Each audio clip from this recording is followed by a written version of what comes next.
Hi everyone, and welcome back to my channel. This video is about cancer and ketosis. So you might not even know what this phrase is, and I'm going to get into this in this video. But for now, have you ever heard of the link between cancer and metabolism, or the phrase cancer is a metabolic disease? This all started in 1931 when someone named Otto Warburg won the Nobel Prize for his cancer research. I'm just going to read you an excerpt about his research regarding cancer and metabolism. So Warburg investigated the metabolism of tumors and the respiration of cells, particularly cancer cells, and in 1931 was awarded the Nobel Prize in Physiology for his discovery of the nature and mode of action of the respiratory enzyme. In particular, he discovered that animal tumors produce significant quantities of lactic acid. Warburg hypothesized that cancer growth is caused by tumor cells generating energy, as in ATP, mainly by anaerobic breakdown of glucose, known as fermentation, or anaerobic respiration. Healthy cells generate energy by respiration, but what he discovered is that unhealthy cells were living off of anaerobic respiration. And I'll read you just another little scientific part here in the paper, but I'm going to give you links below to really dive deeper into this research if you're really interested. But for now, I'll just read you another little excerpt here where it said, "This is in contrast to healthy cells, which mainly generate energy from oxidative breakdown of pyruvate. Pyruvate is an end product of glycolysis and is oxidized within the mitochondria. Hence, according to Warburg, cancer should be interpreted as a mitochondrial dysfunction." Now, I don't know if you understood half of whatever that article said.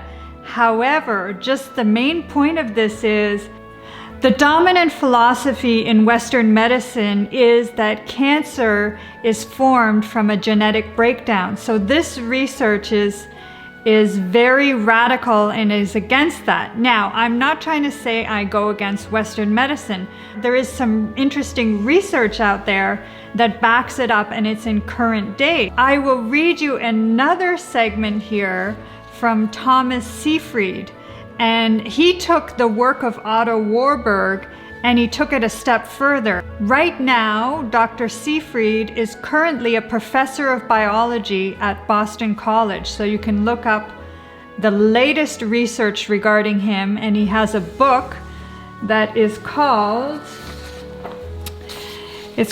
Cancer as a Metabolic Disease: On the Origin, Management, and Prevention of Cancer, and it was published June 26, 2012.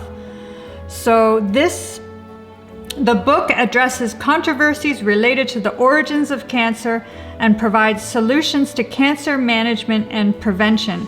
It expands upon Otto Warburg's well-known theory that all cancer is a disease of energy metabolism.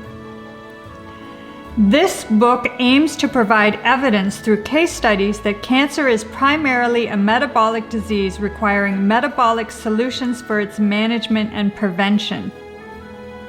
So you can check out, I'm going to put all the resources in a link below.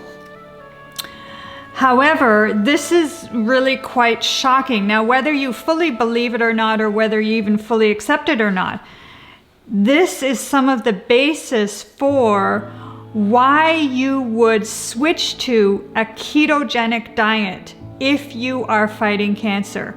Why you would want your body to go into a process called ketosis. And I'll read just another little excerpt here.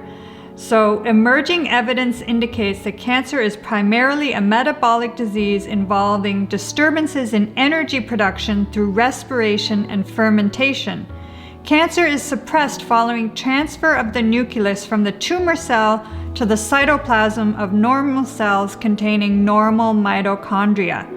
These findings indicate that nuclear genetic abnormalities cannot be responsible for cancer, despite commonly held beliefs in the cancer field. Before I go too much deeper into the research side of it, I just want to give you some really practical tips to going into a ketogenic diet and why it is so important. There is someone named Dr. Eric Berg, and he was formerly a chiropractor, and he has a whole channel dedicated to intermittent fasting and a keto diet, and I'll link that also in the resources below. This video has a lot of resources, so be sure to check it out all down below. However, let's just look at just from a basic point of view of just everyday language, okay?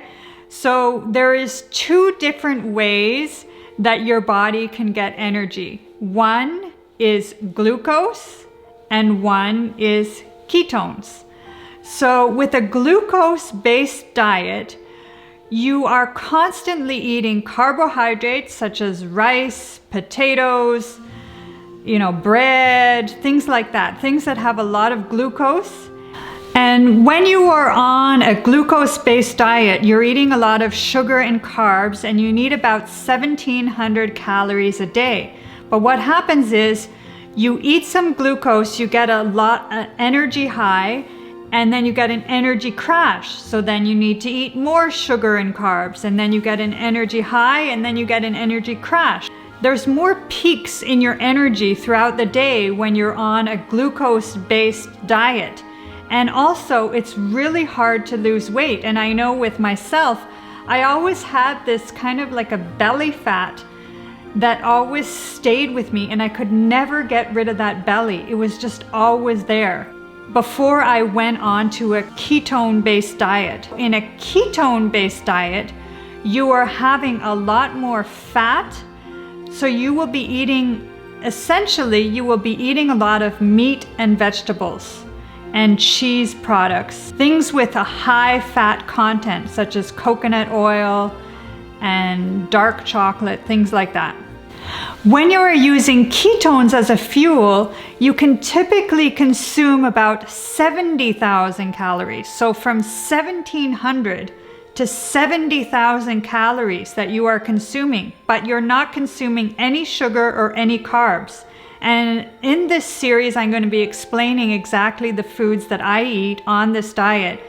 But it was such a radical shift for me. A glucose-based diet is like running on diesel fuel, and it's a very inefficient process, and there's so many byproducts. Whereas running on ketones is like running on electric fuel. Your body is fueled up, it's getting all the energy it needs, and it's running on all cylinders. And in this type of a diet, you are able to lose the belly fat. You will be shocked at how you lose your belly, and it's absolutely incredible. I'm going to be sharing my diet plans and how to move forward with this diet, but it really is absolutely incredible. On a keto-based diet or a ketogenic diet where your body is in the process of ketosis, you won't have those hunger pains. You won't have those ups and downs. You will be able to lose your belly fat. You won't have hunger. You won't have cravings.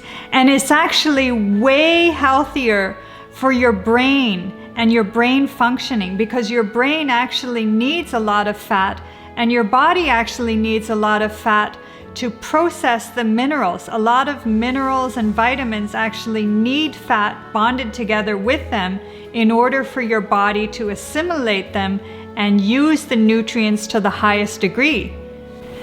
The keto diet is actually way healthier for your gut and your digestive system too. Everything seems to function more efficiently. Like I said, it's like comparing the difference between diesel fuel, a car that runs on diesel fuel, and a car that runs electric. When you are running electric, or you're running on these ketones as fuel instead of glucose as fuel, your body becomes so efficient and you actually have way more energy. I remember when I first started this diet, it was May of last year, and I had more energy than I've ever had in years. I did more gardening. I was lifting bags of soil. I was carrying things, lifting weights, working out. I slept better. I didn't have that brain fog. I could think clearer. As soon as my body switched over to ketosis, I just felt healthier in general. I just felt healthier, freer, more vibrant. I had more energy, and my body was functioning at its peak. I could just feel the difference in my body, and it was incredible. In the rest of the videos in this series, I'm going to be teaching you how to run on ketones instead of glucose. What is intermittent fasting? What is ketosis? What are some of the real essential things you will need to do intermittent fasting and switching to keto? Even if you don't want to switch all the way, or even if you don't want to fast all the time, just to maybe fast once a month or twice a month. It'll just give you an idea of the results that people are getting and how this switching to a ketogenic diet can really revolutionize the way you live your life and the way you get energy.